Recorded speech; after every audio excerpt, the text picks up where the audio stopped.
Guys, welcome to संज्ञान blogs. कैसे हैं आप सब? आज का ब्लॉग बहुत ही स्पेशल होने वाला है बिकॉज़ आज है तीज, जो कि हम रखते हैं। जितने भी मैरिड वुमेन होती हैं वो अपने हस्बैंड के लॉन्ग लाइफ के लिए रखती हैं। So wishing you all a very happy Teej guys, first of all. And if someone is new and watching my blog for the first time, guys, welcome to Sangyan Vlogs, and please subscribe to my channel and press the bell notification so that whenever I upload a new video you guys can certainly have a look on the video. So मेरी तैयारी हो चुकी है। मैं morning में 3 o'clock पे उठ के नहा के मैंने अपना जो थोड़ा सा खाना पीना था वो सब मैंने कर लिया था। एंड अब क्या है कि मैं ये वाला जो फास्ट है, क्योंकि मेरे को मैं डायबिटिक हूँ तो फिर मैं बिल्कुल खाए बिना नहीं रह सकती हूँ, तो इसलिए मैं ये वाला जो फास्ट है वो पानी पी के रख रही हूँ।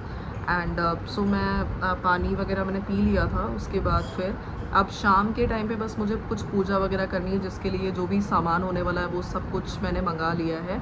मैं आपको इस व्लॉग में इनफैक्ट सब कुछ दिखाऊंगी कि मैं पूजा वगैरह किस तरीके से कर रही हूँ, क्या क्या सामान यूज़ कर रही हूँ पूजा के लिए। एंड जब मैं शिव पार्वती जी की मूर्ति को मैं धोऊंगी, उसका अभिषेक वगैरह करना सब कुछ मैं इस व्लॉग में दिखाऊंगी। इनफैक्ट कथा वगैरह में क्या पढ़ते हैं ये सब कुछ मैं इस व्लॉग में दिखाऊंगी। बाकी अगर मैं प्रिपरेशन की बात करूँ गाइस, तो मैंने मेहंदी घर पे ही लगा ली थी, क्योंकि मेरा ऑफिस था तो इसलिए मेरे को बिल्कुल टाइम नहीं मिला, तो मैंने घर पे ही मेहंदी लगा ली थी। तो ये कुछ मेहंदी था जो मैंने अपने हाथ से लगाया था। मेरे को मेहंदी लगाने तो आता है, बट प्रॉब्लम ये है कि क्योंकि मैं सिर्फ एक ही हाथ में लगा पाती, मुझे दूसरे हाथ में मैं नहीं लगा पाती, तो इसलिए फिर मैंने दोनों ही हाथ पे सेम डिज़ाइन लगा लिया। सो ये वाले हाथ में लगाने के लिए ज्ञान ने मेरी हेल्प की थी लगाने के लिए। And look at the design, but still I am happy and lucky enough कि ज्ञान एटलीस्ट मेरी हेल्प करके मेहंदी वगैरह लगवा दिया था मेरे को। सो या that's what the preparation is all about. शाम को ऑब्वियसली मैं साड़ी पहनने वाली हूँ, which is going to be a red colour sari. And पूजा में चढ़ाने के लिए मैं पुआ वगैरह चढ़ाने वाली हूँ, और मैंने चूड़ी वगैरह भगवान के पास चढ़ाने के लिए श्रृंगार का सामान, जो कहते हैं कि नेक्स्ट डे किसी सुहागन को देना पड़ता है, जब आप पार्वती जी को चढ़ा देते हैं वो, तो नेक्स्ट डे किसी सुहागन को देना होता है, तो वो सब कुछ मैंने मंगा लिया है। तो चलिए मैं आपको जल्दी से दिखा देती हूँ कि मैंने क्या क्या चीज़ें मंगाई हैं आज शाम को, जो कि मैं पूजा में चढ़ाऊँगी। मैंने 5 फल मंगा लिए हैं, और एक चीज़ जो पूजा में यूज़ होती है वो मेरे रिवाज में 16 पुआ बनते हैं, जिसके ऊपर हम सफ़ेद दूध की बर्फ़ी रखते हैं। सो वो अब मैं जाके बनाने वाली हूँ, मैं पुआ जाके बनाऊँगी। उसके बाद थोड़ी सी प्रिपरेशन करूँगी, सबको शिव पार्वती जी को नहलाने का काम और सब कुछ करना, उनका श्रृंगार करना, वो सब करके मैं आपसे जल्दी ही थोड़ी देर में मिलती हूँ गाइस, और मैं आपको जल्दी से दिखाती हूँ कि मैं पुआ कैसे बनाती हूँ। सो please stay tuned till the end of this vlog, क्योंकि आगे के व्लॉग में बहुत कुछ होने वाला है। So please stay tuned. So guys, malpua बनाने से पहले मेरी जस्ट नज़र पड़ी, जो मैं इवनिंग में जो साड़ी पहनने वाली हूँ ये कुछ इस तरीके की होने वाली है। ये बनारसी सिल्क साड़ी है, जो मैं शाम को पहनने के लिए सोच रही थी। कहते हैं कि हरियाली तीज में हमेशा ग्रीन कलर का कुछ पहनना चाहिए। मेरे पास एग्जैक्ट ग्रीन कलर का तो नहीं था, बट इसमें अगर आप बॉर्डर में देखेंगे ना तो हल्का सा ग्रीनिश है, तो इसलिए मैंने सोचा कि मैं इस साड़ी को पहन लूँगी। इसका अगर मैं पल्लू आपको दिखाऊँ ना, तो पल्लू भी बहुत ज़्यादा खूबसूरत है इसका। तो एक सेकेंड, मुझे ना पूरा खोलना पड़ जाएगा इस साड़ी को। सो इसका पल्लू ना पूरा कुछ इस तरीके का है। सो अगर आपको इस साड़ी में मेरा पूरा लुक देखना होगा गाइस, तो आपको इस वीडियो को पूरा एंड तक देखना होगा, ताकि मैं आपको दिखा सकूं कि ये साड़ी पहनने के बाद कैसी लगती है। ऑब्वियसली अभी ये प्रेस नहीं हुई है, तो इसलिए थोड़ी ठीक नहीं लग रही, बट मैं जल्दी से इसको प्रेस कर लूँगी। उसके साथ कॉम्बिनेशन में मैं कुछ ये पेयर अप करने वाली हूँ, चूड़ी जो है। सो ये रेड, ग्रीन और गोल्डन कलर में ये चूड़ी मैं इसके साथ पेयर अप करूँगी। प्लस अच्छे से सजने वाली हूँ अलता वगैरह लगा के। उसके बाद जैसे एक सुहागन सजती है वैसे सोचा है अपने आप को तैयार करने के लिए। So hopefully everything goes good guys, and जल्दी से आप भी मेरे लुक को देखने के लिए तैयार रहिएगा, ताकि मैं सजने के बाद भी आपको दिखाऊं कि मैं कैसे दिखती हूँ, एंड आगे का पूजा कैसे होता है। एंड अब जल्दी से चलिए, विदाउट वेस्टिंग फर्दर टाइम, जल्दी से बनाते हैं पुआ। गाइस सो मालपुआ बनाने के लिए मैंने यहाँ पे यूज़ किया है, मतलब यूज़ करूँगी मैं चीनी, और उसमें ये काजू छोटे छोटे कट करके डालने वाली हूँ। ये हम थोड़ा सा 2 कप मैदा यूज़ करने वाले हैं। सो मेरे को जो प्रसाद में चढ़ाना है वो चढ़ाने हैं 16 मालपुआ, तो उस अकॉर्डिंग मैं सिर्फ मैदा यूज़ करूँगी 1 कटोरी या 1.5 कटोरी, और उसको मिक्स करके हम अच्छे से उसको थिन बैटर उसका बनाएंगे। उसके बाद फिर उसको तेल में छान के निकालेंगे। तो मैं जल्दी से ये सब मिक्स करके आपको फिर बैटर दिखाती हूँ कि कैसे दिखता है। और जो मैं बताना भूल गई थी गाइस, तो हम इसमें थोड़ा सा सूजी भी ऐड करेंगे। सो मैदा, उसके बाद थोड़ा सा चीनी, सूजी, और ऊपर से हम कैश्यू जो है उसको छोटे छोटे काट के डालते हैं। गाइस ये हमारा बैटर बन गया है कुछ। इसमें हमने थोड़ा सा मैदा, सूजी, चीनी को थोड़ा पीस के, और इलायची को अच्छे से कूट के, और काजू को छोटे छोटे पीसेस में काट के मैंने डाल दिया है। और ये कुछ इस कंसिस्टेंसी का बनेगा। इसको मैं थोड़ा सा 10 मिनट बस ढक के रख दूँगी, एंड 10 मिनट के बाद फिर हम बनाते हैं मालपुआ, और आपको दिखाती हूँ जल्दी से कि मेरा मालपुआ कैसा दिखता है। इस अगर आप देखोगे तो ये हमारे पुए कुछ इस तरीके के बनेंगे, जो कि फूले हुए बन रहे हैं। अब मैं आपको इसमें डाल के दिखाती हूँ तेल में कि ये हमारा किस तरीके से आपको डालना है इसको तेल में। तो ये हमारा बैटर था। तो मुझे क्योंकि बनाने हैं 16 पुए, तो मैं कोशिश करूँगी कि मैं थोड़ा सा इसको तेल में इस तरीके से सिर्फ रख दूँगी, और आप देखोगे कि जस्ट 1 मिनट के बाद ये पुए अपने आप से ही ऊपर उठ के आ जाएंगे, जो कि बहुत ही टेस्टी होगा। इतने फूले फूले से बनेंगे, जब खाओगे आप तो ये अंदर से भी पक चुका होगा। अब क्योंकि ये ऐसा हो चुका है, अब ये आप देख रहे हो कि ये अपने आप ऊपर उठ के आ चुका है, तो हम इसको हल्का सा पलट सकते हैं। पलटने के बाद आप तेल को थोड़ा सा ऊपर से ऐसे डाल सकते हैं, जिसकी वजह से ये ऊपर से प्लस नीचे से दोनों साइड से पकते हैं। और जब तक ये ब्राउन हो तब तक आप इसको पकाना है तेल में। आप देखिए कितने अच्छे से ये फूल के बन रहा है, और तेल में पकाने के बाद ब्राउन होते ही आप इसको निकाल लीजिए। ये जनरली जो है तीज पे पुए जो हैं 16 पुए चढ़ते हैं, जिसके ऊपर कहते हैं कि दूध की बर्फी रखनी चाहिए। तो उसके लिए बस मैं अभी प्रिपरेशन कर रही हूँ। तो मैं आपको थोड़ी देर में और मिलती हूँ गाइस, और बाकी बताती हूँ कि आगे मैं और क्या क्या स्टेप्स करूँगी।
चलो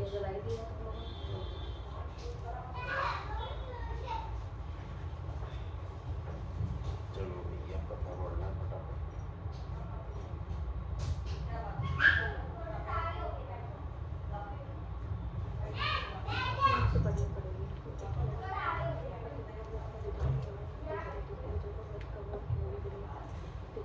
ये है ना, यही है। हाँ, ये है। लिखी कथा पढ़े। हर हर महादेव। हरतालिका तीज की कथा। जिसके दिव्य केशों पर मंदार के पुष्पों की माला शोभा देती है और जिन भगवान शंकर के मस्तक पर चंद्र और कंठ में मुंडों की माला पड़ी हुई है, जो माता पार्वती दिव्य वस्त्रों से तथा भगवान शंकर दिगंबर वेश धारण किए हैं, उन दोनों भवानी शंकर को नमस्कार करता हूँ। कैलाश पर्वत के सुंदर शिखर पर माता पार्वती जी ने श्री महादेव जी से पूछा, हे महेश्वर, मुझसे आप वह गुप्त से गुप्त वार्ता कहिए जो सबके लिए सब धर्मों से भी सरल तथा महान फल देने वाली हो। हे नाथ, यदि आप भली भांति प्रसन्न हैं तो आप उसे मेरे सम्मुख प्रकट कीजिए। हे जगन्नाथ, आप आदि मध्य और अंत रहित हैं। आपकी माया का कोई पार नहीं है। आपको मैंने किस भांति प्राप्त किया है? कौन से व्रत, तप या दान के पुण्य फल से आप मुझको वर रूप में मिले? श्री महादेव जी बोले, हे देवी, सुनो, मैं तेरे सम्मुख उस व्रत को कहता हूँ जो परम गुप्त है। जैसे तारागणों में चंद्रमा और ग्रहों में सूर्य, वर्णों में ब्रह्मांड, देवताओं से गंगा, पुराणों में महाभारत, वेदों में साम और इंद्रियों में मन श्रेष्ठ है, वैसे ही पुराण और वेद सब में इसका वर्णन आया है, जिसके प्रभाव से तुमको मेरा आधा आसन प्राप्त हुआ है। हे प्रिय, उसी का मैं तुमसे वर्णन करता हूँ। सुनो, भाद्रपद मास के शुक्ल पक्ष की हस्त नक्षत्र संयुक्त तृतीया के दिन इस व्रत का अनुष्ठान मात्र करने से सब पापों का नाश हो जाता है। तुमने पहले हिमालय पर्वत पर इस महान व्रत को किया था, जो मैं तुम्हें सुनाता हूँ। पार्वती जी बोली, हे प्रभु, इस व्रत को मैंने किस लिए किया था, यह मुझे सुनने की इच्छा है, सो कृपा करके कहिए। शंकर जी बोले, आर्यव्रत में हिमालय नामक एक महान पर्वत है, जहाँ अनेक प्रकार की भूमि अनेक प्रकार के वृक्षों से सुशोभित है, जो सदैव बर्फ से ढके हुए तथा गंगा की कल कल ध्वनि से शब्दारी स्वामी रुंड मालाधारी, चंदन मृग मद चंदन भोले सचधारी। ओम जय हर हर महादेव। अभी क्या इसमें से थोड़ा सा तोड़ के लगा लो, थोड़ा सा ये डालो। पानी है? ये पुआ है? पानी है? नहीं, वो जो मीठा वाला पानी है। हो, पानी हो। जो मीठा वाला है।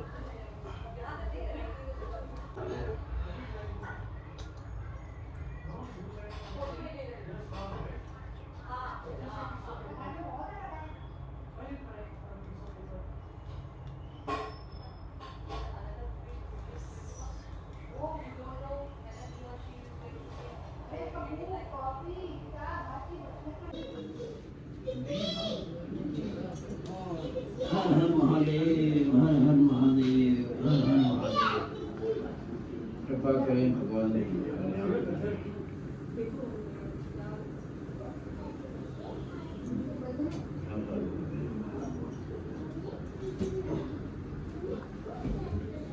देख लो। चलो तुम तो मेरी वजह से झुको।